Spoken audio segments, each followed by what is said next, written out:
Se descubrieron 23 niños encerrados en el sótano de una plantación de Georgia en 1974. Todos presentaban los mismos rasgos distintivos: pómulos altos, ojos verde pálido y cabello castaño rojizo veteado de oro. Cuando los soldados de la Unión forzaron las puertas de hierro de Thornhill Estate, en el condado de Burke, encontraron a estos niños acurrucados en la oscuridad, algunos de tan solo 4 años, otros acercándose a la adolescencia. La mayor, una niña de 13 años, les dijo a los oficiales algo que enfermó físicamente a los veteranos soldados. La señora dice: «Somos su legado. No podemos irnos porque somos su sangre». Los registros militares de la 34ª Infantería de Massachusetts mencionaron el incidente solo una vez en una carta marcada como «confidencial» y enterrada en los archivos del regimiento durante más de un siglo. Las historias locales del condado de Burke omiten por completo Thornhill Estate, como si la plantación y su dueña nunca hubieran existido. Pero sí existieron.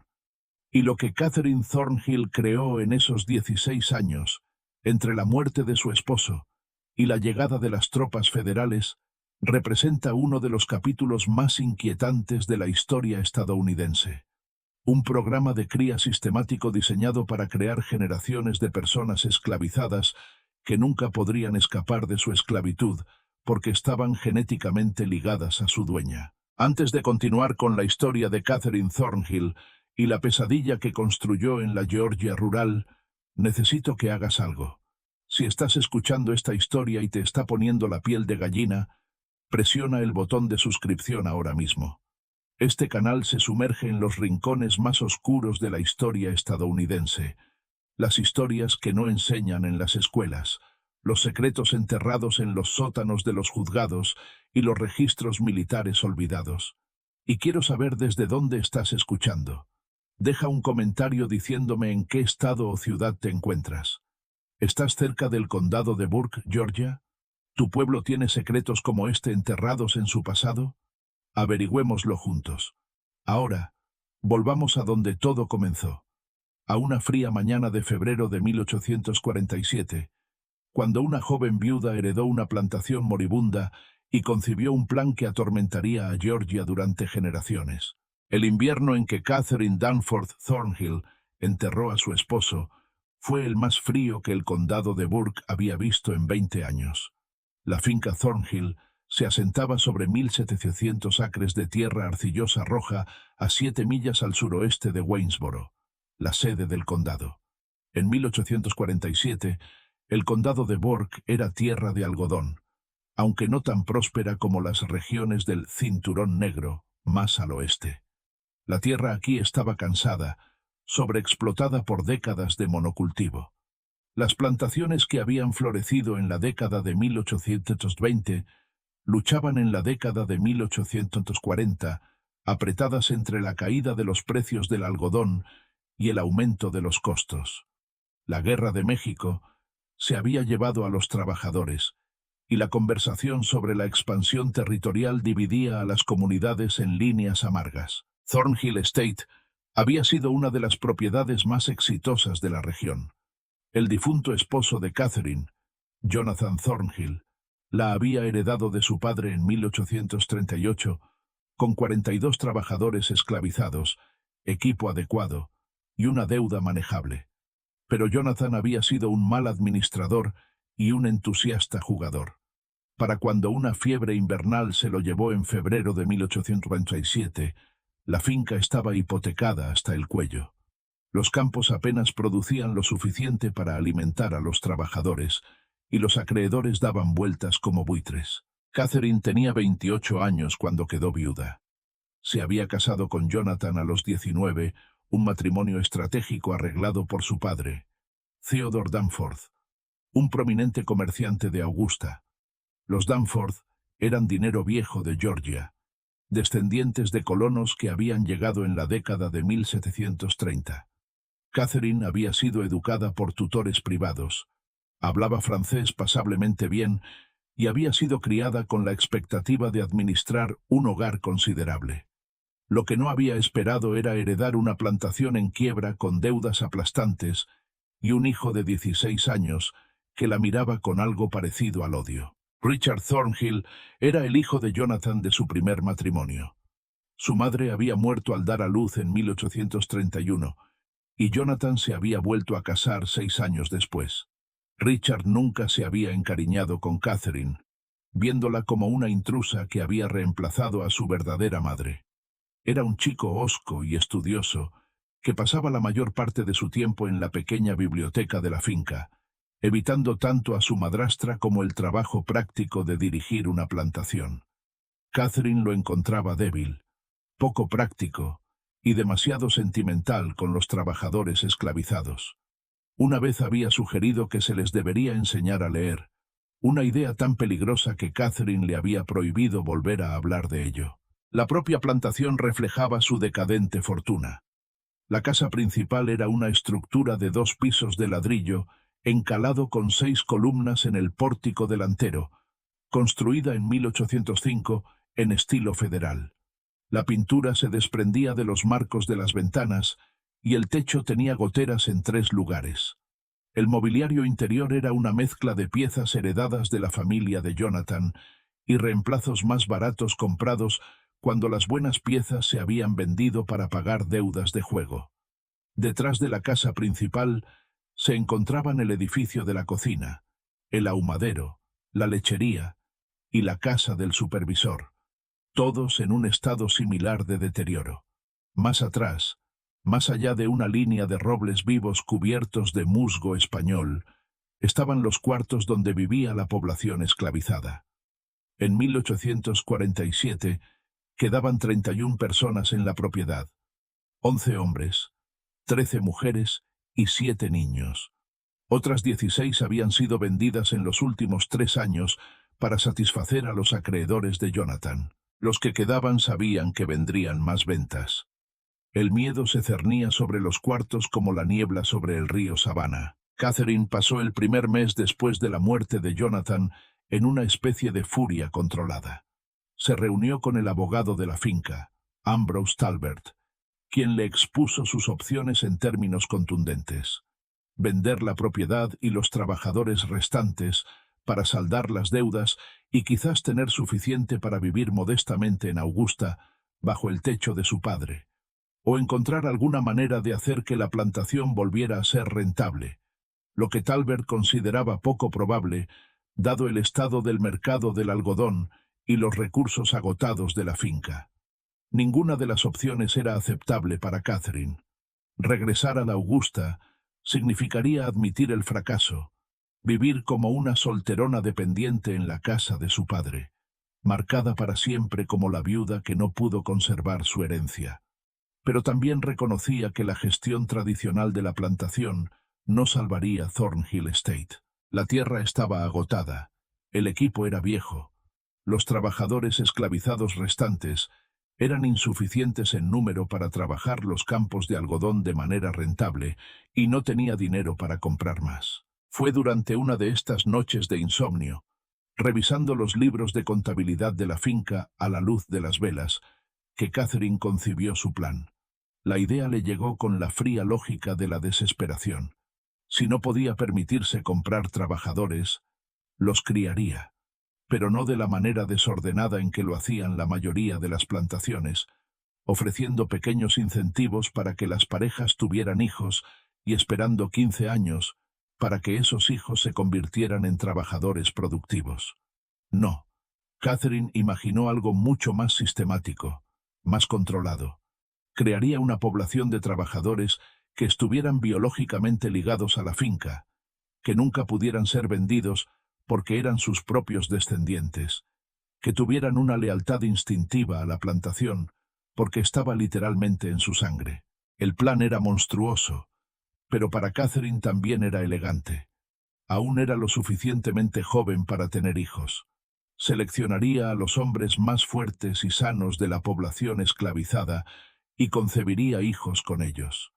Estos hijos serían criados conociendo su parentesco, recibirían un trato ligeramente mejor que los demás para asegurar su lealtad y, cuando alcanzaran la madurez, serían emparejados con mujeres esclavizadas para producir la siguiente generación.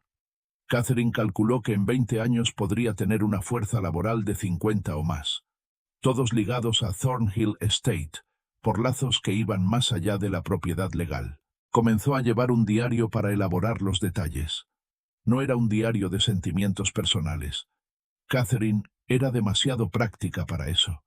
En cambio, creó lo que llamó sus registros de cultivo, llenos de cálculos, observaciones y planes. Escribía en un simple cifrado de sustitución, reemplazando palabras clave con términos agrícolas inocuos. Los niños se convirtieron en plántulas. Los hombres que seleccionó se convirtieron en portainjertos. Los embarazos eran siembras.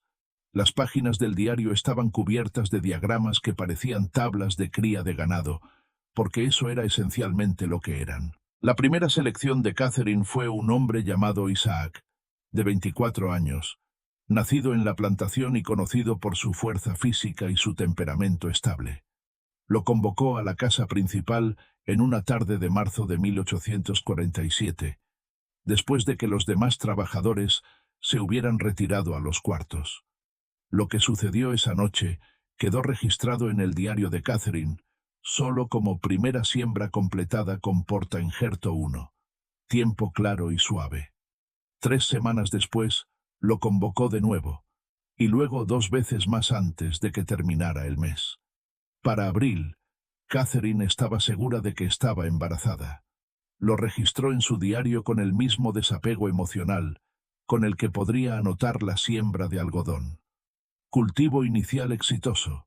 Se anticipa cosecha en diciembre. Richard Thornhill sospechó por primera vez que algo andaba mal con su madrastra a finales de mayo de 1847. Notó que había dejado de dar sus paseos matutinos a caballo por la propiedad, alegando que el calor le molestaba, aunque el verano de Georgia apenas había comenzado. Comía en su habitación con más frecuencia y había despedido a la sirvienta de la casa que normalmente la atendía, prefiriendo ocuparse de sus propios asuntos. Para una mujer tan preocupada por las apariencias como Catherine, este retraimiento era inusual. Pero fue una conversación que Richard escuchó a principios de junio, lo que realmente lo alarmó. Había estado en la biblioteca, escondido detrás de una de las altas estanterías, cuando Catherine se reunió con Miriam Grayson en el salón contiguo. La señora Grayson era la partera local, una mujer de rasgos afilados de 50 años que asistía a los partos tanto de las familias blancas como de las esclavizadas en todo el condado de Burke. Richard la conocía un poco. Tenía la reputación de ser una practicante hábil, pero también de alguien que hacía pocas preguntas y guardaba confidencias. «Absolutamente. ¿Está segura de su condición?», preguntó la señora Grayson con su tono profesional y cortante. «Bastante segura. Debería ser en algún momento de principios de diciembre. Y el señor Thornhill falleció en febrero», dijo. Hubo una pausa. Richard se apretó contra la estantería, apenas respirando. «Mi difunto esposo y yo tuvimos intimidad en enero, poco antes de su enfermedad final». Por supuesto. La voz de la señora Grayson llevaba una nota de algo, no exactamente incredulidad, sino una cuidadosa neutralidad.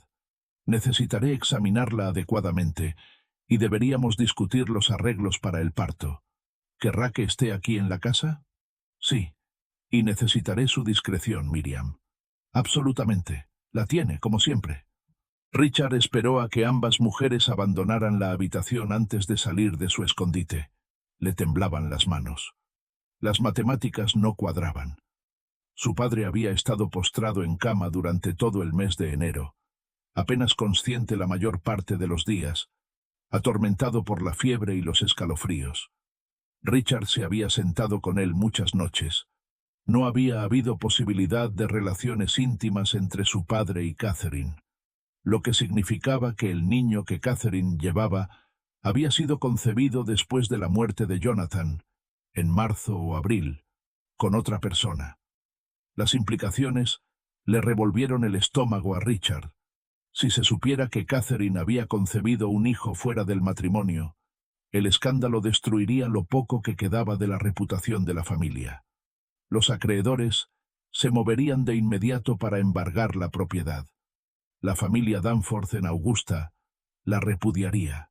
Pero más allá de las consecuencias prácticas, Richard estaba horrorizado por el engaño en sí. Catherine tenía la intención de reclamar a este niño como el heredero legítimo de su difunto esposo, de mentir a todos, de construir su futuro sobre una base de fraude. Consideró sus opciones.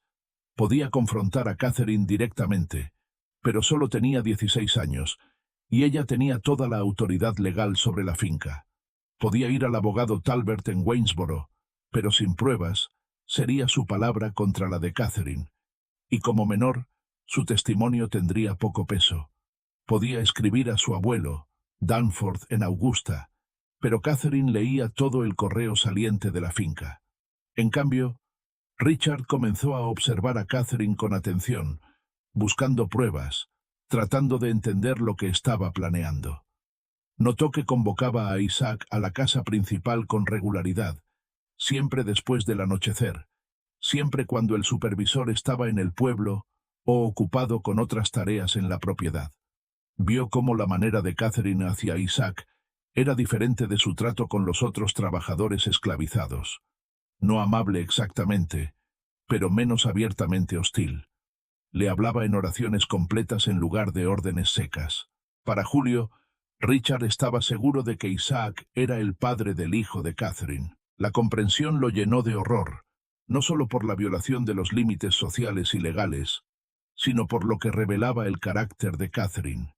Había elegido fría y deliberadamente concebir un hijo con un hombre esclavizado, reclamar a ese hijo como del difunto esposo y mantener esta mentira indefinidamente. ¿Qué clase de mujer era capaz de un engaño tan calculado? Encontró parte de la respuesta a principios de agosto, durante uno de los raros viajes de Catherine a Waynesboro. Richard había estado buscando documentos legales relacionados con la finca. Tenía vagas ideas de encontrar algo que pudiera darle una ventaja sobre Catherine cuando descubrió un diario encuadernado en cuero escondido en un cajón cerrado con llave del escritorio de Catherine. La cerradura era lo suficientemente simple como para que un joven de 16 años decidido pudiera forzarla. El diario estaba escrito en clave, pero Richard siempre había sido bueno para los acertijos. Le tomó 3 días, trabajando en secreto cada vez que Catherine estaba fuera de la casa, para descifrar el patrón de sustitución básico. Lo que leyó le heló la sangre. Catherine no solo estaba teniendo una aventura con Isaac, estaba implementando un programa de cría deliberado. Su diario lo exponía con detalles escalofriantes. Su plan de concebir múltiples hijos con hombres esclavizados seleccionados, criar a esos hijos como parte de la fuerza laboral de la plantación y, finalmente, criar a esos hijos entre sí y con otras personas esclavizadas para crear una población en constante expansión de trabajadores que estarían genéticamente ligados a Thornhill Estate y a la propia Catherine. Había gráficos, cálculos de nacimientos esperados en períodos de 5 años, notas sobre qué hombres mostraban características físicas deseables, especulaciones sobre si rasgos como la fuerza, la inteligencia y el temperamento eran hereditarios. Se leía como algo sacado del manual de un criador de ganado, excepto que el ganado eran seres humanos. Richard copió varias páginas del diario, traduciendo el cifrado al inglés simple, su mano temblando tanto que apenas podía sostener la pluma. Esto era evidencia. Esto era prueba de la depravación de Catherine. Podía llevar esto a las autoridades. Podía exponerla. Pero esa noche, en la cena, Catherine lo miró con esos fríos ojos verdes y dijo casualmente: «Richard, ¿has estado en mi estudio últimamente? Algunos de mis papeles parecen haber sido alterados». «No, señora», mintió Richard, con la garganta apretada. «Guardo ciertos documentos bajo llave por una buena razón», continuó Catherine, cortando su carne con trazos precisos. «Si alguna vez descubriera que alguien ha violado mi privacidad, ha roto mi confianza de una manera tan fundamental, me temo que tendría que tomar medidas serias. ¿Entiendes?» Sí, señora. Bien, porque la lealtad familiar lo es todo, Richard. Todo. Sin ella, simplemente somos animales destrozándonos unos a otros. Sonrió, pero no llegó a sus ojos. Sé que querías mucho a tu padre.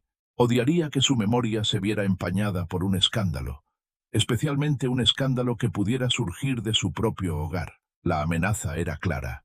Si Richard intentaba exponer a Catherine, ella encontraría la manera de volvérselo en contra, de pintarlo como un hijastro perturbado y resentido que inventaba mentiras sobre una viuda afligida.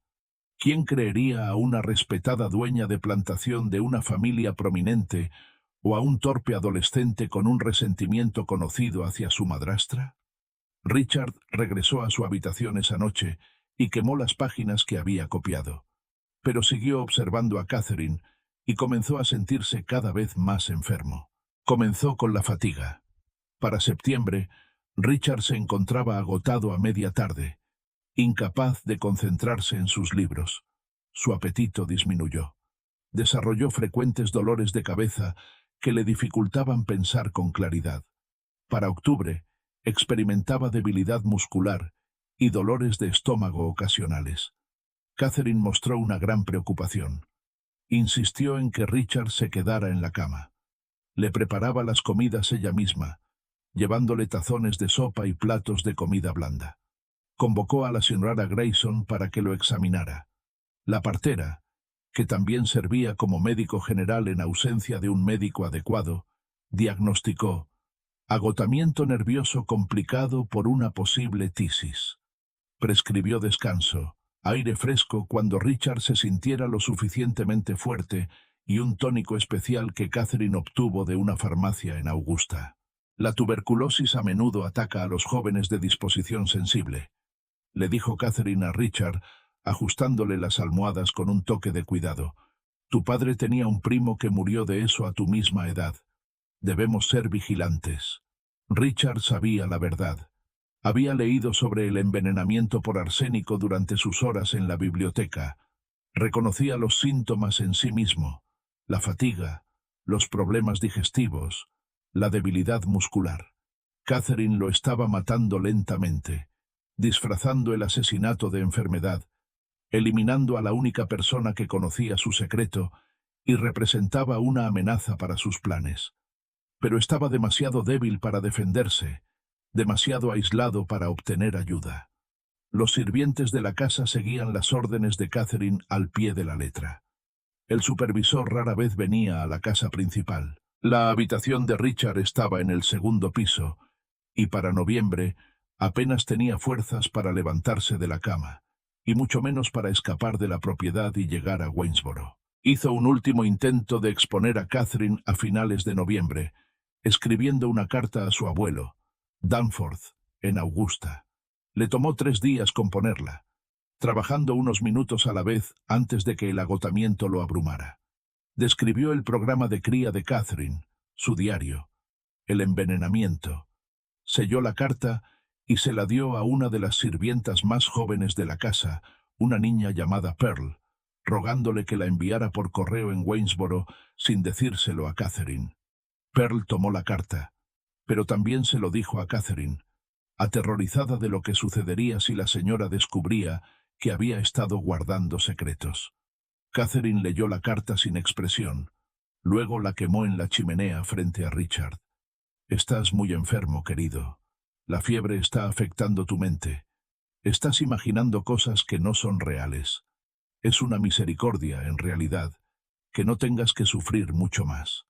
Richard Thornhill murió el 3 de diciembre de 1847, 3 semanas antes de cumplir 17 años. El doctor Samuel Pritchard de Waynesboro, convocado para registrar la muerte, anotó tisis como la causa y comentó que el joven se había consumido con una velocidad trágica. Catherine lloró decorosamente en el funeral. Vistió de luto durante un año completo. 4 días después del entierro de Richard, Catherine dio a luz a un hijo sano. Lo llamó Jonathan, como su difunto esposo, y afirmó que había nacido un poco prematuro, lo que explicaba cualquier pregunta sobre el momento. Pocas personas en el condado de Burke pensaron en contar hacia atrás desde el nacimiento hasta la viudez de Catherine. Los que lo hicieron guardaron sus especulaciones para sí mismos. No era el tipo de cosa que se discutía abiertamente. Los años entre 1848 y 1856 transformaron Thornhill Estate de maneras que parecían casi milagrosas para los observadores externos. La plantación, que había estado al borde de la bancarrota, lentamente recuperó su equilibrio. La producción de algodón aumentó. La fuerza laboral esclavizada creció. Catherine Thornhill se ganó la reputación de ser una dueña de plantación astuta, aunque algo solitaria, que administraba su propiedad con una eficiencia poco común. Pero esa eficiencia tuvo un costo terrible que ningún extraño vio jamás. Catherine dio a luz 4 veces más entre 1848 y 1853, hijas llamadas Eliana, Abigail y Margaret, y otro hijo al que llamó Samuel. Cada parto fue atendido únicamente por Miriam Grayson, quien para entonces era profundamente cómplice de los planes de Catherine.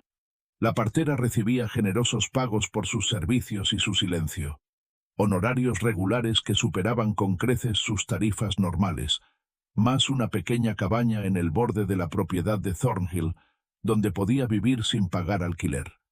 El papel de la señora Grayson se extendía mucho más allá de dar a luz a los hijos de Catherine. También desempeñaba una función más oscura: asegurarse de que las mujeres esclavizadas en la propiedad solo dieran a luz a hijos que se ajustaran a los cuidadosos planes de Catherine. Cuando ocurrían embarazos fuera de los emparejamientos controlados por Catherine, y ocurrían, porque los seres humanos formarán apegos y relaciones íntimas, incluso en las circunstancias más opresivas, la señora Grayson proporcionaba abortivos, compuestos a base de plantas que inducían abortos espontáneos. Realizaba estos procedimientos en una pequeña habitación detrás de la casa del supervisor, lejos de la casa principal, lejos de los testigos. Las mujeres sometidas a estos abortos forzados rara vez hablaban de ellos, ni siquiera entre ellas. El trauma era profundo, el duelo inexpresable en un sistema que ya les negaba la autonomía sobre sus propios cuerpos. Pero los susurros circulaban por los cuartos de todos modos. Historias de mujeres que habían estado embarazadas una semana y sangrando la siguiente, a quienes se les decía que simplemente habían perdido a los bebés de forma natural, aunque todos sabían que la señora Grayson había estado involucrada. Una mujer llamada Ruth intentó resistir. En la primavera de 1851 tenía 5 meses de embarazo cuando Catherine descubrió que el padre no era el hombre que Catherine había designado para ella, sino un joven peón de campo llamado Samuel, con quien Ruth había formado un apego genuino. Catherine ordenó a la señora Grayson que terminara el embarazo de inmediato. Ruth huyó. Logró adentrarse casi 4 millas en los bosques de pinos al suroeste de la plantación, antes de que los perros del supervisor la rastrearan. Fue arrastrada de vuelta a Thornhill Estate, sujetada por 2 hombres mientras la señora Grayson le administraba a la fuerza los compuestos abortivos. Ruth sobrevivió físicamente a la terrible experiencia, pero algo fundamental se rompió dentro de ella. Trabajó mecánicamente después de eso, habló rara vez, y murió 2 años después durante un brote de fiebre que azotó los cuartos. Tenía 24 años, pero la tragedia de Ruth fue solo una entre muchas. Para 1856, el programa de Catherine había producido 7 hijos propios, todos los cuales estaban siendo criados en un peculiar espacio liminal. Eran legalmente esclavizados. Catherine los había registrado como tales en los registros del condado, reclamándolos como hijos nacidos de mujeres esclavizadas en la propiedad, lo que le daba la propiedad legal sobre ellos. Pero en la práctica, vivían en la casa principal, vestían ropa decente, comían mejor que los otros niños esclavizados y recibían educación informal de la propia Catherine. El joven Jonathan, el mayor, tenía 8 años en 1856. Era un niño serio y tranquilo que se parecía mucho a Catherine. Los mismos ojos verdes, el mismo cabello castaño rojizo, los mismos rasgos afilados. No recordaba a su padre, Isaac, que había sido vendido a una plantación en Alabama en 1849. Catherine había encontrado la presencia de Isaac una complicación una vez que su propósito había sido cumplido. El dinero de su venta ayudó a pagar algunas de las deudas restantes de la finca. Los niños más pequeños no sabían nada de su verdadero parentesco. Catherine les dijo que eran huérfanos afortunados a quienes ella había acogido en su hogar por caridad cristiana. Les enseñó a leer y escribir, una ilegalidad peligrosa en Georgia, donde la ley prohibía enseñar a leer a las personas esclavizadas. Pero Catherine confiaba en que nadie de fuera entraría en su casa y descubriría lo que estaba enseñando a estos niños. Los estaba preparando para la siguiente fase de su plan. Pero esa fase requería paciencia. Los niños necesitaban alcanzar la madurez física antes de que pudieran ser utilizados para la cría. Catherine continuó con sus meticulosos registros, rastreando su crecimiento, su salud, sus temperamentos. Anotaba qué niños mostraban fuerza física, cuáles parecían más inteligentes, cuáles eran más dóciles. Estaba planeando emparejamientos con décadas de antelación. Mientras tanto, seguía teniendo hijos propios. Nacieron 3 más entre 1854 y 1856, hijos llamados William y Henry, y una hija llamada Caroline. Cada uno tenía un padre diferente, cuidadosamente seleccionado de entre los hombres esclavizados de la propiedad. Los criterios de Catherine eran despiadadamente prácticos: salud física, fuerza, buenos dientes, buena vista, sin impedimentos obvios. No le importaban sus personalidades o caracteres. Eran simplemente, en su mente, material genético para ser utilizado. Los propios hombres no tenían elección en el asunto. Cuando Catherine los convocaba a la casa principal, venían, sabiendo que la negativa significaría un castigo brutal o la venta. Algunos de ellos entendían lo que estaba sucediendo, que los hijos que Catherine daba a luz serían sus propios hijos biológicos, incluso si esos hijos fueran criados para pensar en Catherine como su benefactora y salvadora. La tortura psicológica de esta situación era extrema. Se veían obligados a ser padres de hijos que nunca podrían reconocer, nunca criar, nunca proteger. Un hombre llamado Thomas fue convocado a la casa principal en 1855. Tenía 27 años. Estaba casado con una mujer llamada Hannah, que vivía en los cuartos. Hannah estaba embarazada de su primer hijo. Cuando Thomas se enteró de que Catherine tenía la intención de usarlo para la cría, intentó negarse. El supervisor, un hombre brutal llamado Virgil Kane, hizo que Thomas fuera azotado frente a la población esclavizada reunida. 39 latigazos que dejaron su espalda marcada de por vida. Luego Catherine lo hizo llevar a la casa principal de todos modos. Thomas cumplió. No tenía otra opción. Pero nunca le habló a Hannah de lo que sucedió en la casa principal, y Hannah nunca preguntó. Algunos conocimientos eran demasiado venenosos para expresarlos. Para 1856, Thornhill Estate albergaba una población que parecía normal en la superficie, pero que en realidad estaba estructurada según la lógica retorcida de Catherine. Estaban los trabajadores de campo, unos 20 adultos y sus hijos, que trabajaban el algodón y el maíz bajo la supervisión del supervisor. Estaban los sirvientes de la casa, 3 mujeres y un anciano, que cocinaban, limpiaban y mantenían el espacio doméstico. Y luego estaban los hijos especiales de Catherine, 10 en total para 1836, que iban desde los 8 años hasta la infancia.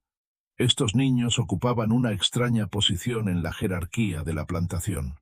Las otras personas esclavizadas los resentían por sus privilegios, pero también los compadecían por lo que representaban. Todos en los cuartos entendían, en algún nivel, lo que Catherine estaba haciendo. No tenían un lenguaje para la eugenesia o los programas de cría. Esos términos vendrían después. Pero reconocían el patrón. Veían cómo Catherine mantenía registros detallados de los niños. cómo los medía periódicamente, cómo anotaba su desarrollo en su diario cerrado con llave. Y esperaban con una especie de anticipación horrorizada lo que sucedería cuando estos niños crecieran. Porque todos sabían lo que Catherine pretendía. Lo había dejado claro de maneras sutiles, en comentarios e instrucciones. Estos niños estaban siendo criados para producir la siguiente generación de trabajadores. Eran herramientas en el plan a largo plazo de Catherine para crear una fuerza laboral que nunca pudiera irse, que nunca pudiera ser vendida, porque estaban genéticamente ligados a ella y a Thornhill Estate. Era una abominación disfrazada de innovación. Pero en el mundo aislado de una plantación rural de Georgia, en la década de 1850, sin supervisión externa y con un poder absoluto concentrado en las manos de la propietaria, Catherine pudo perseguir su visión sin interferencias. La única persona que representaba una amenaza potencial era el abogado Talbert en Waynesboro, quien manejaba los asuntos legales de la finca y, por lo tanto, tenía acceso a registros que podrían plantear preguntas. Pero Talbert era un hombre práctico que valoraba a los clientes rentables.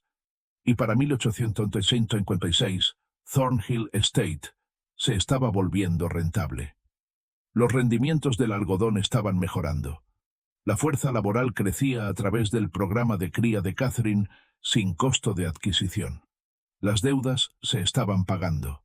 Talbert no hizo preguntas incómodas porque se beneficiaba del éxito de Catherine. El aislamiento de la plantación ayudó a mantener el secreto. Thornhill Estate estaba a 7 millas de Waynesboro, conectado por un camino accidentado que a menudo era intransitable en invierno. Los vecinos eran pocos. La plantación más cercana estaba a 3 millas de distancia. Catherine rara vez recibía visitas y desalentaba las llamadas sociales.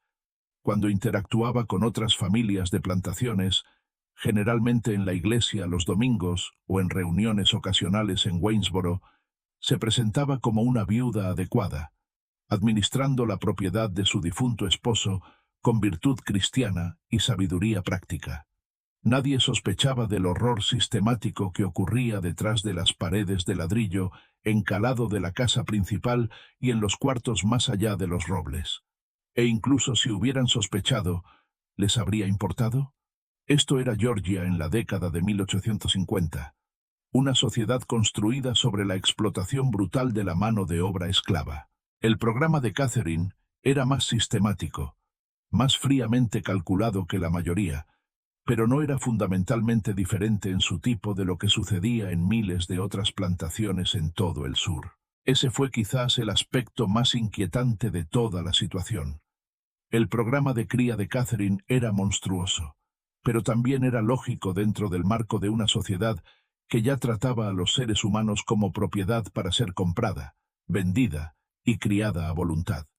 Ella simplemente había tomado la lógica subyacente de la esclavitud y la había seguido hasta una de sus conclusiones más horribles. Pero los sistemas construidos sobre una injusticia tan profunda contienen las semillas de su propia destrucción. El cambio estaba llegando a Georgia y a todo el sur. Aunque en 1846 pocas personas podían imaginar cuán pronto o cuán violentamente llegaría. A finales de la década de 1850, las tensiones aumentaron en el condado de Burke y en toda Georgia.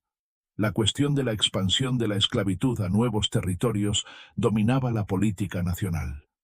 La violencia en el territorio de Kansas, donde los colonos proesclavistas y antiesclavistas se estaban matando literalmente entre sí, se discutía en tonos ansiosos en el juzgado de Waynesboro. La elección presidencial de 1856, que puso a James Buchanan en el cargo, hizo poco para resolver los conflictos fundamentales que desgarraban el país. Catherine prestó poca atención a la política. Su atención permaneció fija en Thornhill Estate y su programa a largo plazo. Para 1859, sus hijos mayores se acercaban a la adolescencia. Jonathan tenía 11 años, Eliana 10, Abigail 9.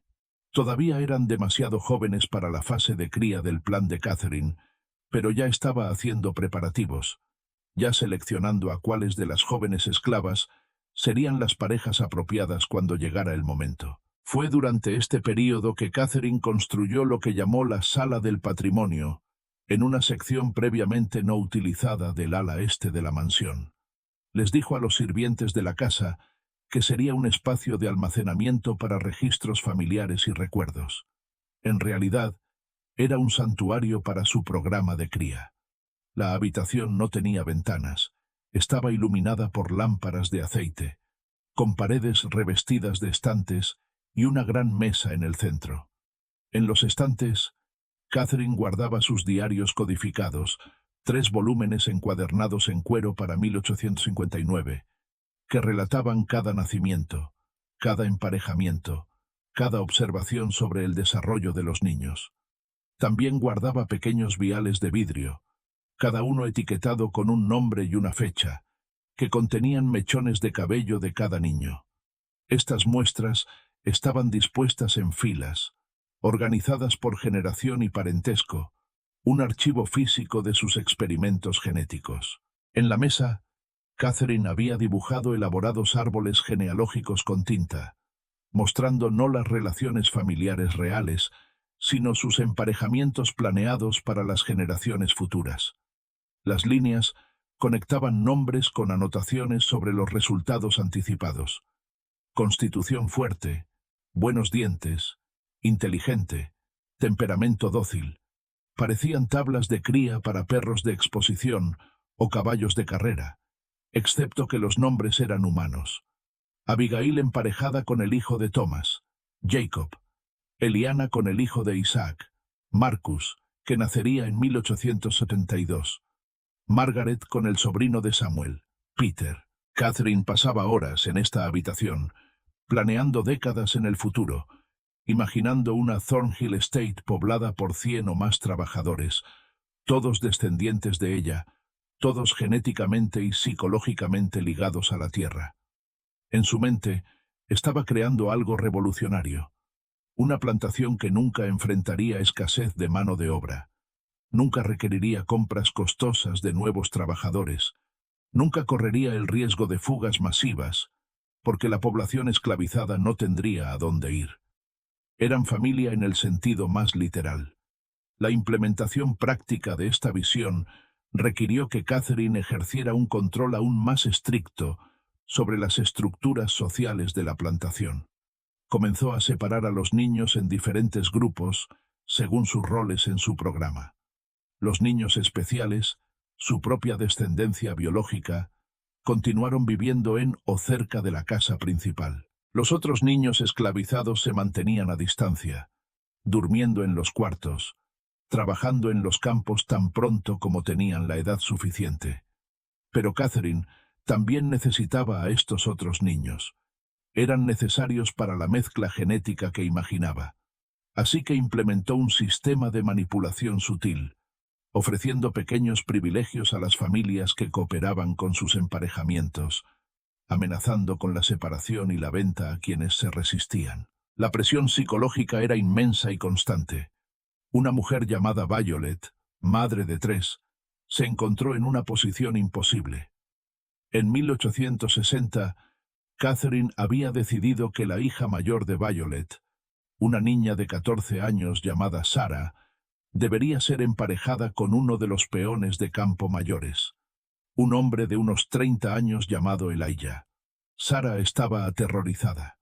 Todavía era una niña, y Elijah tenía la edad suficiente para ser su padre. Violet le rogó a Catherine que esperara, que le diera a Sarah más tiempo. La respuesta de Catherine fue fría. ¿Tienes 2 hijas menores, Violet? ¿Preferirías que las venda para resolver este asunto? ¿O Sarah cumplirá con su deber para con esta finca y para contigo? Sarah fue emparejada con Elijah ese otoño. Dio a luz a una hija 9 meses después y murió por complicaciones del parto. Tenía 15 años. Violet nunca se recuperó de la pérdida.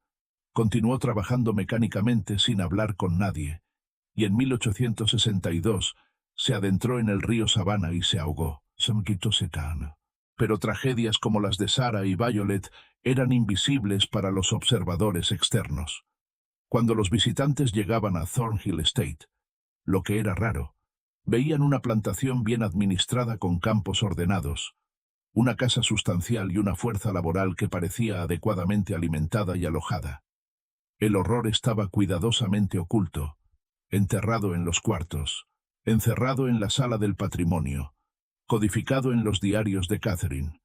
Luego llegó 1860, y todo cambió. Abraham Lincoln fue elegido presidente. Carolina del Sur se separó de la Unión en diciembre. Georgia siguió en enero de 1861, con los delegados en la Convención de Secesión en Milledgeville, votando 208 a 89 para dejar los Estados Unidos y unirse a los Estados Confederados de América. La guerra llegó en abril con el bombardeo de Fort Sumter. Inicialmente, muchos georgianos creían que sería un conflicto corto, unos pocos meses, quizás un año, y la Confederación establecería su independencia. Pero la guerra se prolongó hasta 1861, hasta 1862, hasta 1863.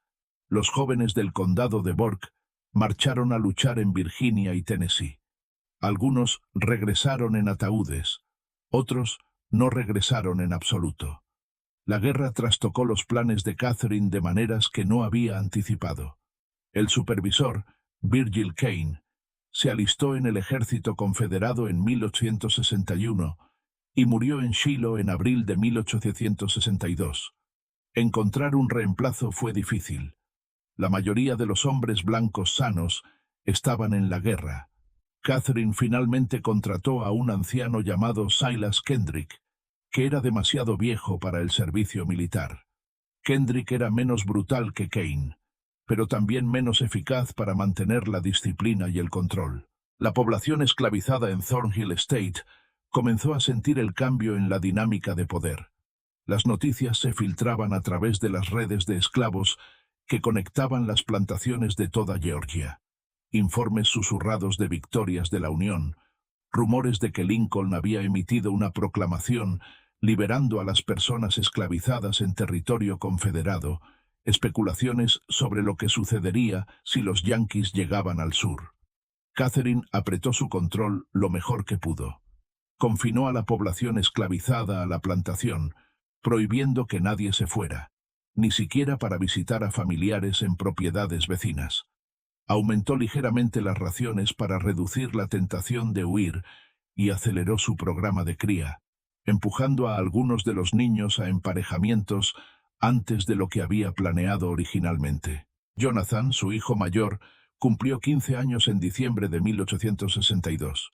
Catherine decidió que estaba listo. Había seleccionado a una joven llamada Rachel, de 16 años, hija de uno de los peones de campo. Rachel no tuvo voz en el asunto. En febrero de 1863, Catherine arregló que Jonathan y Rachel se casaran en una ceremonia que ella misma dirigió en la casa principal, una burla de boda sin validez legal, diseñada puramente para dar una apariencia de respetabilidad al emparejamiento de cría. Jonathan, que había sido criado aislado de las otras personas esclavizadas y enseñado a pensar en Catherine como su benefactora, aceptó este arreglo sin cuestionarlo. No entendía lo que se le había hecho. No era consciente de que Catherine era su madre biológica. No tenía sentido de la profunda incorrección de toda la situación. Rachel, traumatizada hasta el silencio, no dijo nada. Pero otros en los cuartos observaban. Vieron a Catherine emparejar a estos niños especiales, los que había criado en la casa principal, con los otros jóvenes esclavizados. Entendieron que esta era la siguiente fase de lo que Catherine había estado planeando todos estos años, y una rabia silenciosa y desesperada comenzó a gestarse en los cuartos. Una rabia que no tendría a dónde ir hasta que las circunstancias finalmente cambiaran a su favor. La primavera de 1873 trajo terribles noticias al condado de Burke. Las pérdidas confederadas aumentaban. El ejército de la Unión controlaba el río Mississippi tras la caída de Vicksburg. En julio, la invasión de Lee a Pensilvania terminó en un desastre en Gettysburg. La escasez de alimentos, telas y suministros básicos hizo la vida cada vez más difícil, incluso para las familias de las plantaciones blancas. Para la población esclavizada, las condiciones se volvieron aún más duras, ya que Catherine racionó todo con mayor severidad. Pero algo más estaba sucediendo en Thornhill Estate, algo que Catherine intentó ocultar desesperadamente al mundo exterior. Los niños que había estado criando y criando se estaban dando cuenta de su verdadero parentesco. Comenzó con Eliana, la segunda hija de Catherine, que ahora tenía 14 años. Siempre había sido la más observadora de los hijos de Catherine, la que hacía preguntas incómodas. En mayo de 1863, mientras ayudaba a Catherine a organizar papeles en el estudio, Eliana descubrió uno de los diarios codificados que Catherine había dejado descuidadamente abierto. Eliana había aprendido a leer de la propia Catherine. Era inteligente, curiosa, y estaba aburrida del limitado material de lectura disponible en la casa. El cifrado del diario la intrigó. Pasó 3 semanas trabajando en él en secreto, de la misma manera que Richard lo había hecho 16 años antes, descifrando lentamente el patrón de sustitución. Lo que encontró destruyó su comprensión de toda su existencia. El diario detallaba su concepción. Segunda siembra con portainjerto 2. Thomas, 21 años. Excelente espécimen físico. Espalda fuerte. Buenos dientes. Tiempo cálido y húmedo. Se anticipa cosecha a finales de octubre de 1848. Eliana leyó la entrada una y otra vez, con las manos temblando. Portainjerto 2. Thomas. Conocía a Thomas. Era uno de los peones de campo, un hombre tranquilo de unos 30 años que nunca hacía contacto visual con nadie. Él era su padre. Catherine era su madre. No era una huérfana criada por caridad. Era el producto del deliberado experimento de cría de Catherine. Las implicaciones se precipitaron en la mente de Eliana. Si esto era cierto para ella, era cierto para Jonathan, para Abigail, para todos los niños que Catherine había traído a la casa principal. Eran los hijos biológicos de Catherine, concebidos con hombres esclavizados, y les habían mentido toda su vida.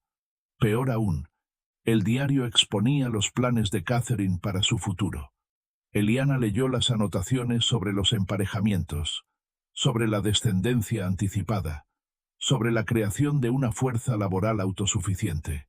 Vio su propio nombre en uno de los gráficos, conectado por una línea a alguien llamado hijo de Marcus Isaac, que nacerá en 1862. Emparejamiento con Eliana, anticipado en 1875. Eliana se sintió físicamente enferma. Catherine tenía la intención de emparejarla con un niño que ni siquiera había nacido todavía. Obligarla a tener hijos que serían esclavizados en esta plantación para siempre, convertirla en otra herramienta de cría en este sistema de pesadilla. Se enfrentó a Catherine esa noche, su voz temblando de rabia y horror. Leí tu diario. Sé lo que eres. Sé lo que soy. El rostro de Catherine se quedó quieto, sus ojos fríos como el invierno. No deberías haber hecho eso, Eliana. Eres mi madre. Thomas es mi padre. Y has estado planeando criarnos como animales. Eliana apenas pudo pronunciar las palabras. Siéntate, ordenó Catherine. No, siéntate. La amenaza en la voz de Catherine era inconfundible. Eliana se sentó, todo su cuerpo temblando. Catherine caminó por la habitación, su mente trabajando claramente en el problema que Eliana ahora representaba. Finalmente, habló. Eres lo suficientemente inteligente como para comprender la posición en la que estamos. Así que hablaré sin rodeos. Sí, soy tu madre biológica. Sí, he estado implementando un programa sistemático para crear una fuerza laboral autosuficiente para esta finca. Y sí, tú y los demás participarán en ese programa cuando lleguen a la edad. No, lo haré, dijo Eliana, pero su voz carecía de convicción. Lo harás, porque la alternativa es mucho peor. Catherine se inclinó hacia adelante, su rostro a centímetros del de Eliana. Ahora mismo, vives en esta casa, comes buena comida, Vistes ropa decente. Sabes leer y escribir. ¿Qué crees que sucederá si te niegas a cooperar? Te venderé. Te venderé a una plantación en Alabama o Mississippi, donde trabajan a los peones de campo hasta la muerte en 5 años, donde las mujeres son brutalizadas como algo normal, donde la alfabetización te gana un latigazo o algo peor. ¿Es eso lo que quieres? Eliana no dijo nada. Las lágrimas corrían por su rostro. Pensé que no. Catherine se enderezó. No hablarás de esto con tus hermanos o hermanas. No hablarás de ello con nadie en los cuartos. Continuarás tu vida exactamente como antes. Y cuando llegue el momento de que cumplas tu papel en el futuro de esta familia, lo harás. ¿Entiendes? Sí, susurró Eliana. Pero Catherine había cometido un error crítico. Había revelado la verdad sin controlar adecuadamente la información. Eliana sí habló con otros, no de inmediato, sino gradualmente, con cuidado. Se lo contó primero a Jonathan, mostrándole las entradas del diario que había memorizado. La reacción de Jonathan fue diferente a la de Eliana. Había sido tan completamente condicionado por Catherine, tan completamente aislado de cualquier marco alternativo para entender el mundo, que le costó ver lo que estaba mal en el plan de Catherine. Nos dio una vida mejor, dijo Jonathan, confundido por la ira de Eliana. Podríamos haber estado trabajando en los campos. En cambio, estamos aquí. Somos propiedad, Jonathan. Somos esclavos. Nuestra propia madre nos esclavizó. Nos está protegiendo. Nos mantiene juntos. Si nos vendieran, nos separarían, nos enviarían a diferentes lugares. De esta manera, permanecemos juntos. Permanecemos en Thornhill.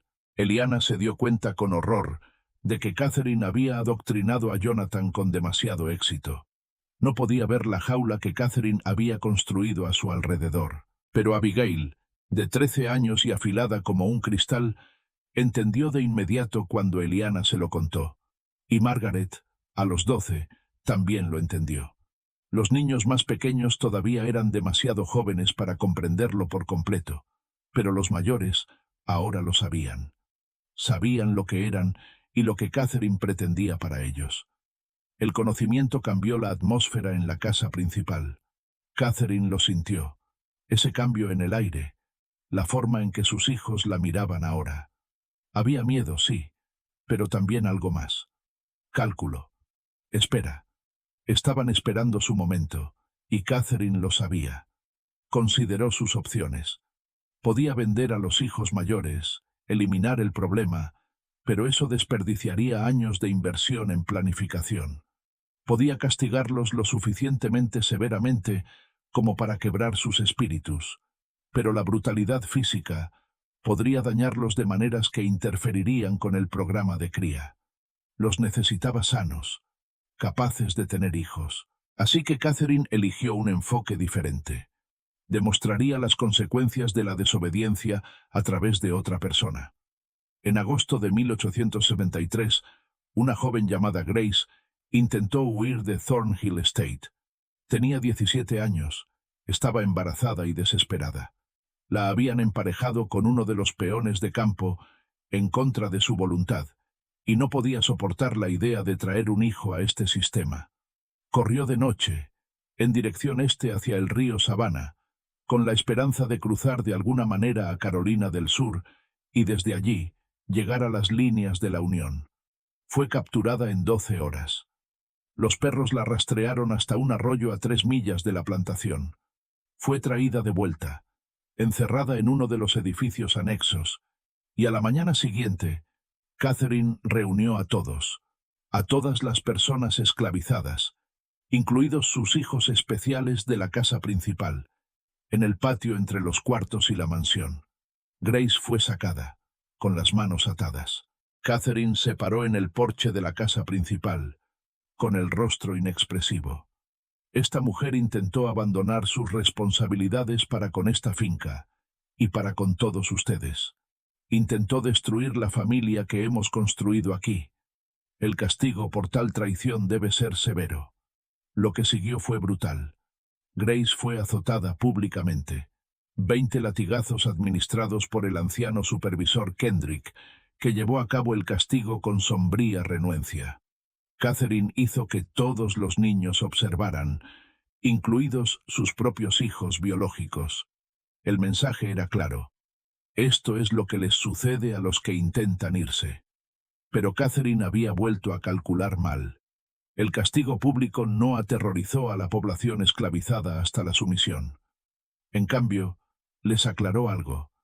Catherine estaba dispuesta a usar una violencia extrema para mantener su control, lo que significaba que tenía miedo.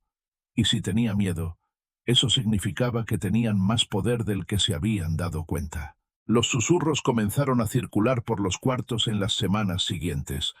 Susurros sobre esperar el momento adecuado. Susurros sobre lo que sucedería cuando terminara la guerra, porque seguramente terminaría. Y seguramente los yanquis vendrían al sur, y seguramente las cosas cambiarían. Todo lo que tenían que hacer era aguantar un poco más. Eliana escuchó estos susurros.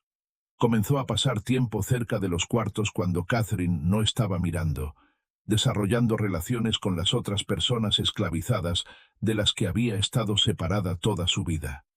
Aprendió cosas que Catherine nunca le había contado, sobre su padre, Thomas, sobre los otros hombres que Catherine había usado, sobre las mujeres que habían muerto o habían sido destrozadas por el programa de Catherine. Una noche de octubre, Eliana se reunió con un grupo de las mujeres esclavizadas mayores en el bosque más allá de los cuartos. Se sentaron en círculo en la oscuridad, hablando en voz baja. Una mujer llamada Hope, de unos 40 años, miró a Eliana con algo entre lástima y respeto. «Tu mamá cree que hizo algo especial aquí», dijo Hope en voz baja. «Cree que hizo una familia, pero todo lo que hizo fue hacer que la gente la odie de maneras que ni siquiera puede entender». «¿Qué sucederá cuando termine la guerra?», preguntó Eliana. «Depende de quién gane», respondió Hope. «Si ganan los yanquis, somos libres. Si ganan los confederados, las cosas siguen igual o empeoran. Pero de cualquier manera, tu mamá no puede seguir haciendo lo que ha estado haciendo. Demasiada gente sabe. Demasiada gente enojada. Algo tiene que romperse». «¿Y si nosotros lo rompemos?», preguntó Eliana. Las mujeres la miraron sorprendidas. Hope se inclinó hacia adelante. «¿Qué estás diciendo, niña? ¿Y si no esperamos a que termine la guerra? ¿Y si terminamos esto nosotros mismos?». La idea quedó flotando en el aire, peligrosa e intoxicante. Una de las mujeres más jóvenes, Anna, habló. «¿Estás hablando de huir? ¿De llevarnos a todos y huir o de luchar? Solo están la señora Catherine y el viejo señor Kendrick. Somos 40 de nosotros, y 20 de ellos son niños», dijo Hope prácticamente. «¿Y a dónde vamos a ir? Los confederados atrapan a los fugitivos, nos matan o nos venden más al sur. ¿Y tú? ¿Crees que te verán como una de nosotros o como una de ellos?». La pregunta dolió porque Eliana no sabía la respuesta. Era la hija de Catherine. Había crecido en la casa principal. Sabía leer y escribir. Su piel era más clara que la de la mayoría de la gente en los cuartos. ¿La aceptarían siquiera si las cosas llegaran a la violencia? Antes de que Eliana pudiera responder, oyeron pasos que se abrían paso a través de la maleza. Todos se dispersaron, fundiéndose en la oscuridad. Eliana corrió de regreso a la casa principal, con el corazón latiendo con fuerza, preguntándose si alguien había escuchado su conversación, si Catherine se enteraría, si todo estaba a punto de colapsar. Pero no llegó ningún castigo. Al día siguiente transcurrió con normalidad, y el día después de ese. Parecía que habían escapado a la detección, pero la semilla había sido plantada. La idea de que no tenían que esperar pasivamente a que fuerzas externas los liberaran. Podían actuar ellos mismos. Esa idea comenzó a extenderse por los cuartos como una fiebre. Catherine sintió el cambio, pero no pudo identificar su origen. Aumentó su vigilancia, hizo que Kendrick patrullara los cuartos por la noche, restringió aún más el movimiento. La tensión en Thornhill Estate se hizo más densa con cada semana que pasaba. Era como ver una tormenta formarse en el horizonte.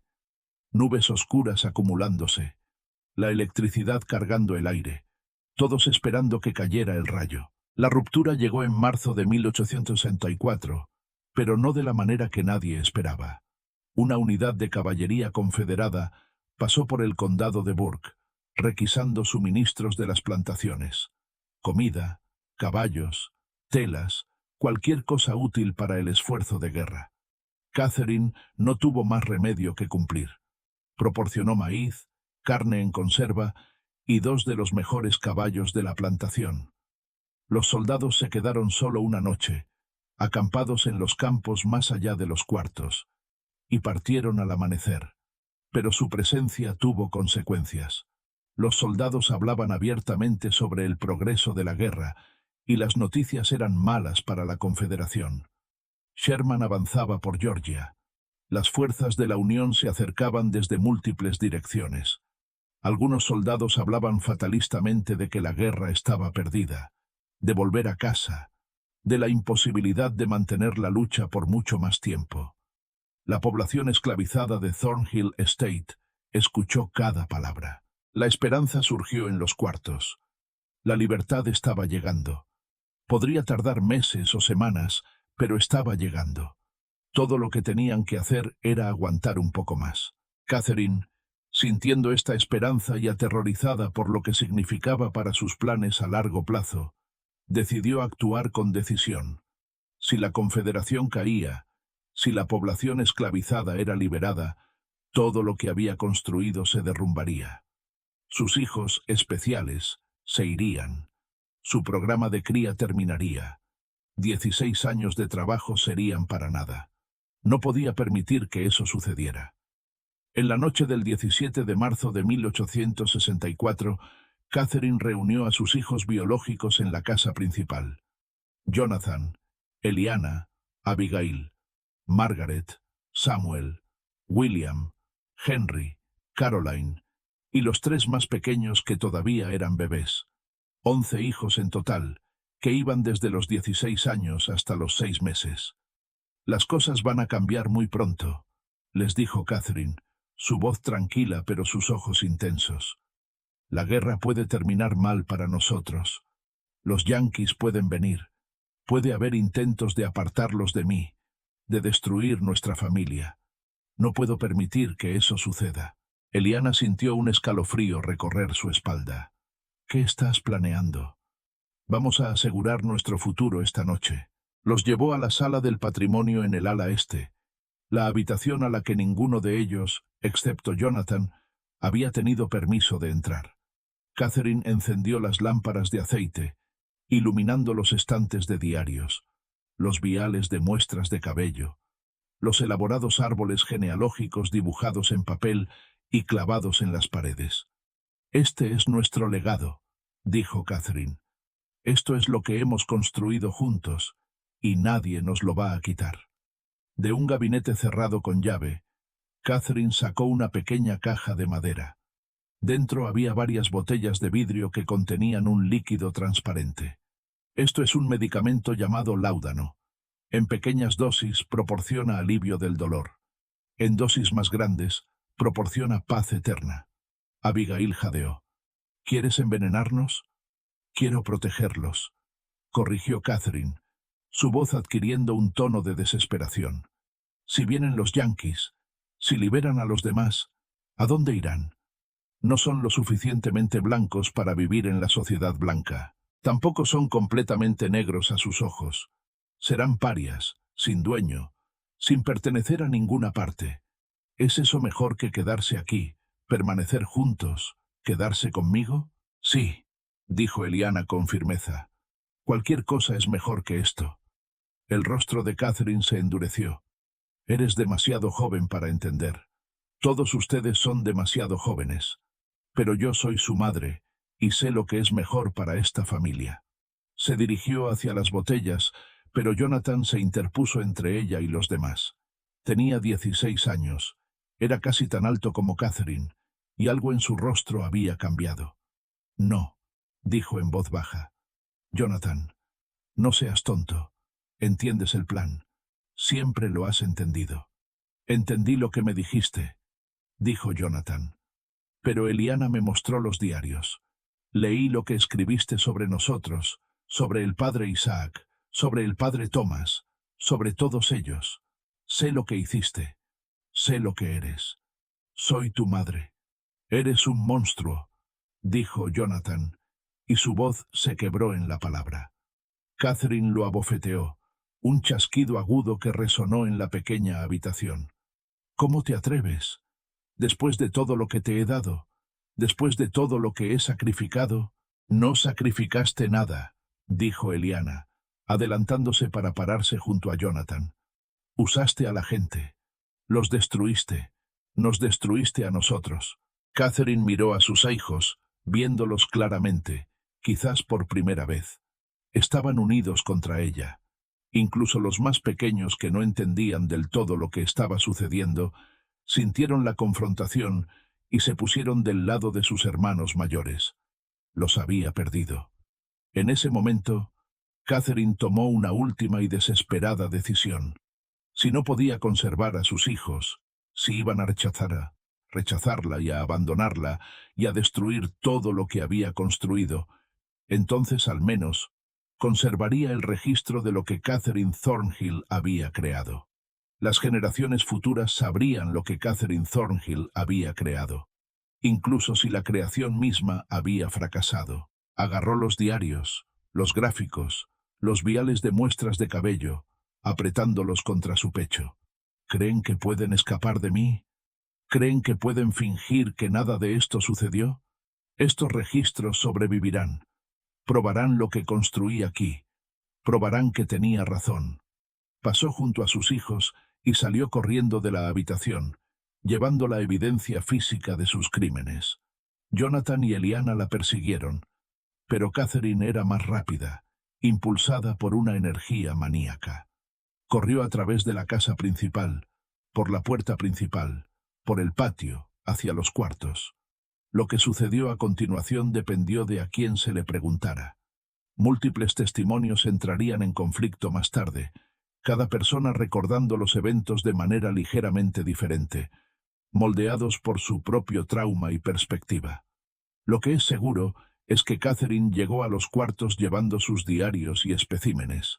Lo que es seguro es que la población esclavizada, despertada por la conmoción, salió de sus cabañas para ver a la señora que los había atormentado durante 16 años, corriendo hacia ellos en la oscuridad, aferrando la evidencia de sus atrocidades. Lo que es seguro es que alguien, quizás Hope, quizás uno de los hombres, quizás varias personas a la vez, decidió que ese era el momento. Era cuando terminaba. Catherine Thornhill desapareció esa noche. Sus diarios fueron encontrados esparcidos en el barro fuera de los cuartos, las páginas rasgadas y embarradas. Los viales de muestras de cabello estaban rotos. Los gráficos fueron quemados. Y la propia Catherine simplemente se había ido. Jonathan y Eliana, al llegar a los cuartos minutos después de su madre, encontraron el caos. Gente gritando, corriendo en diferentes direcciones, el olor acre a humo donde alguien había encendido un fuego para quemar los papeles de Catherine. Pero no, Catherine. ¿Dónde está?, exigió Jonathan. Hope lo miró con una expresión que no pudo leer. ¿Se ha ido? Eso es todo lo que necesitas saber. Se ha ido, y no va a volver. ¿Qué le hicieron? Lo que se merecía, dijo Hope simplemente. Ahora tienes una opción, muchacho.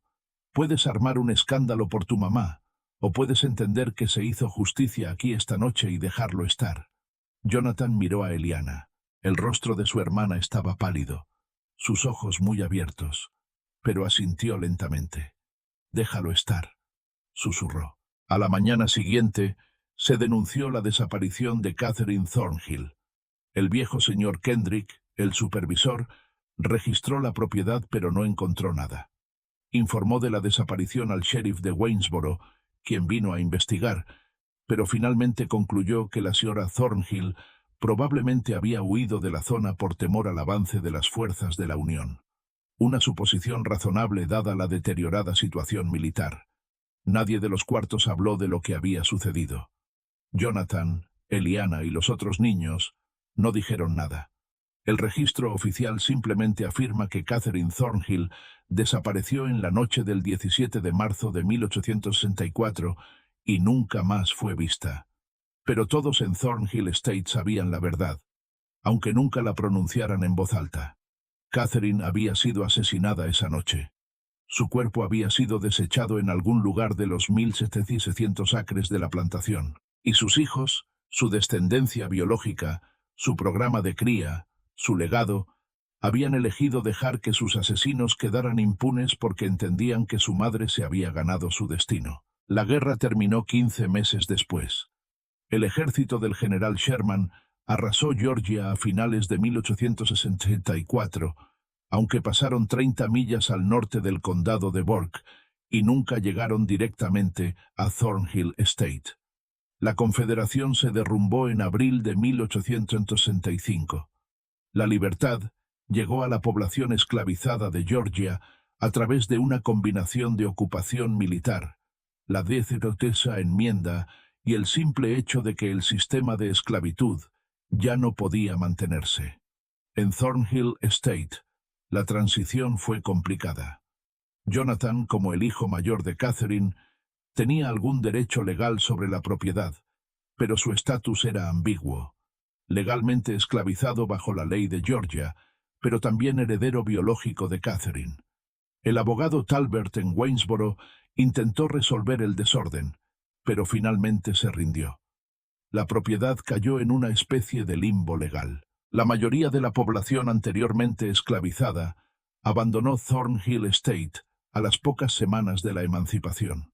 Se dispersaron por Georgia y más allá, buscando a familiares que habían sido vendidos años antes, buscando oportunidades en las ciudades o simplemente poniendo la mayor distancia posible entre ellos y el lugar de su sufrimiento. Algunos se quedaron, al menos inicialmente. Hope se quedó, ayudando a organizar a los que no tenían a dónde ir. Thomas se quedó, el padre biológico de Eliana, quien finalmente, después de 16 años, pudo reconocer a su hija abiertamente. Tuvieron una conversación sobre Catherine, sobre lo que se le había hecho a él y a Eliana, y luego nunca más volvieron a hablar de ello. El dolor era demasiado profundo, demasiado enredado con la incorrección fundamental de toda la situación. La propia Eliana se quedó en Thornhill Estate hasta 1867. En esos años, después de la guerra, aprendió a existir como una persona libre, aunque el daño psicológico de su infancia nunca se curó por completo. Finalmente se mudó a Savannah, donde trabajó como costurera, y se casó con un carpintero llamado William Foster. Nunca tuvo hijos. Nunca habló públicamente de su madre o de su infancia. Cuando murió en 1903, su obituario no hizo mención de Thornhill Estate ni del condado de Burke. Jonathan se quedó en la plantación por más tiempo, tratando de trabajar la tierra con un pequeño grupo de hombres libres que se quedaron. Pero el mercado del algodón estaba deprimido. La tierra agotada y la reputación de la propiedad había comenzado a extenderse por la comunidad negra del condado de Burke. Para 1869, Jonathan se rindió y abandonó la finca. Se dirigió al oeste, estableciéndose finalmente en Texas bajo un nombre supuesto. Murió en 1891, y entre sus pocas posesiones se encontraba un pequeño cuaderno donde había escrito una y otra vez en una escritura diminuta: «Yo no elegí esto, yo no elegí esto, yo no elegí esto». La propia Thornhill Estate se deterioró rápidamente. La casa principal se quemó parcialmente en un incendio sospechoso en 1871. Las estructuras restantes cayeron en ruinas. La tierra fue finalmente embargada por impuestos impagos y vendida en una subasta en 1878 a una compañía maderera que taló los árboles viejos y dividió la propiedad en parcelas. Pero en 1871 se descubrió algo que devolvió toda la historia a la atención pública, al menos brevemente. Un perforador de pozos que trabajaba en una propiedad vecina accidentalmente se abrió paso a una antigua cisterna en lo que había sido tierra de Thornhill. Dentro de la cisterna, a 30 pies bajo tierra, había un esqueleto. Los restos estaban en su mayoría intactos, conservados por las condiciones frescas y secas. Pertenecían a una mujer, probablemente de entre 30 y 40 años. Restos de tela sugerían un vestido de la década de 1860. Un relicario de metal corroído encontrado cerca del esqueleto contenía 2 retratos en miniatura, un hombre y un niño pequeño. El forense de Waynesboro examinó los restos y concluyó que la mujer había muerto por un traumatismo contundente en el cráneo. El esqueleto fue enterrado en una tumba sin marcar en el cementerio del condado. El registro oficial identificó los restos solo como mujer desconocida, descubierta en la antigua propiedad de Thornhill, 1871. Pero la gente de la comunidad negra del condado de Burke sabía quién era. La historia se había transmitido en susurros, en cocinas e iglesias, en un lenguaje codificado que protegía a los que habían estado presentes esa noche de marzo de 1864. Sabían que Catherine Thornhill había sido asesinada por las personas que había esclavizado y brutalizado. Sabían que su cuerpo estaba escondido en un pozo profundo o una cisterna. Sabían que se había hecho una especie de justicia. Con los años surgió más información, aunque siempre de forma fragmentaria, siempre incompleta. En 1889, un hombre en su lecho de muerte en Alabama le confesó a un ministro que había ayudado a asesinar a su antigua ama en Georgia durante la guerra. No dio ningún nombre, ningún detalle, pero el ministro anotó la confesión en sus registros. En 1902, una mujer de Savannah, la nieta de Hope, escribió unas breves memorias que mencionaban la noche en que la ama diabólica desapareció y nadie la lloró. La evidencia más condenatoria salió a la luz en 1923, cuando un historiador que investigaba la historia de la guerra civil en el condado de Burke descubrió un alijo de cartas en el sótano del juzgado. Entre ellas había una carta escrita en 1865 por el capitán de la Unión Samuel Reynolds, quien había comandado una de las primeras unidades federales en entrar en el condado de Burke después de que terminara la guerra.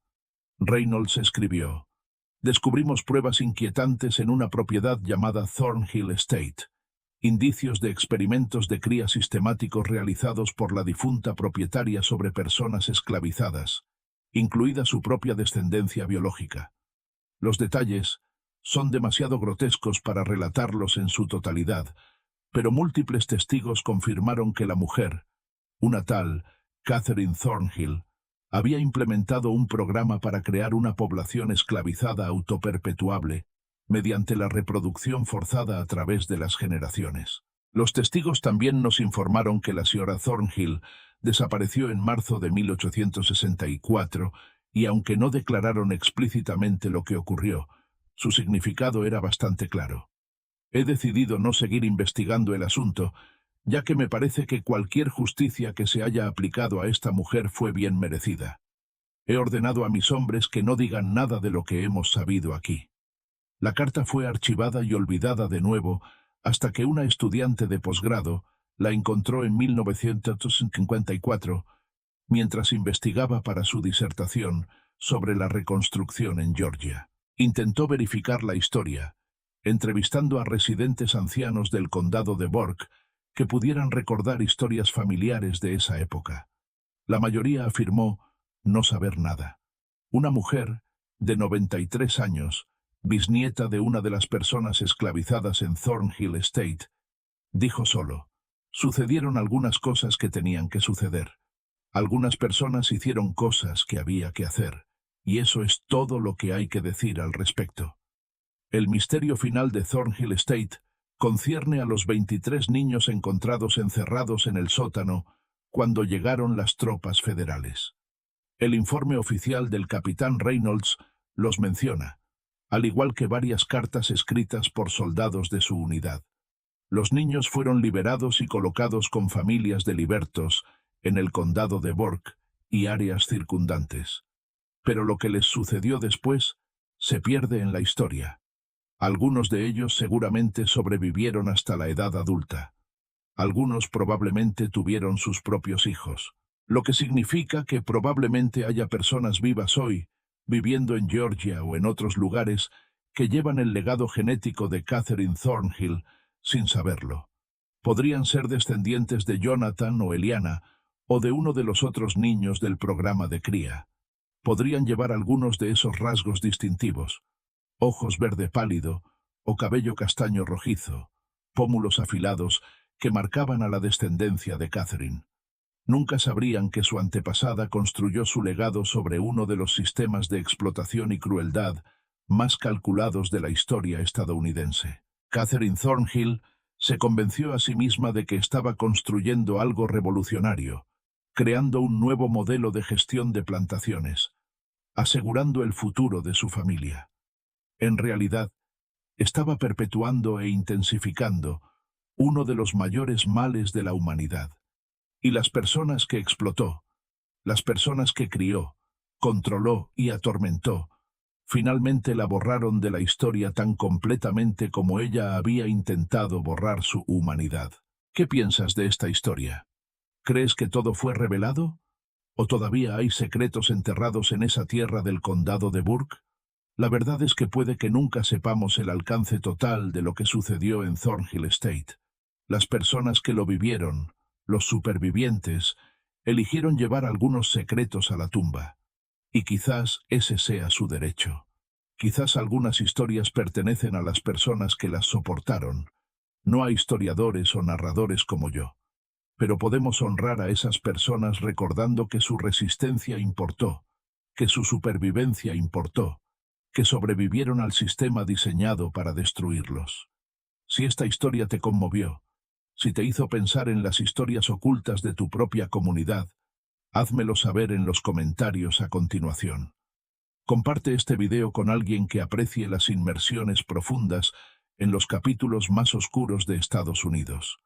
Suscríbete a este canal para obtener más historias que desafían lo que crees que sabes sobre la historia. Y recuerda, el pasado nunca está tan atrás como nos gustaría creer. Nos vemos en el próximo video.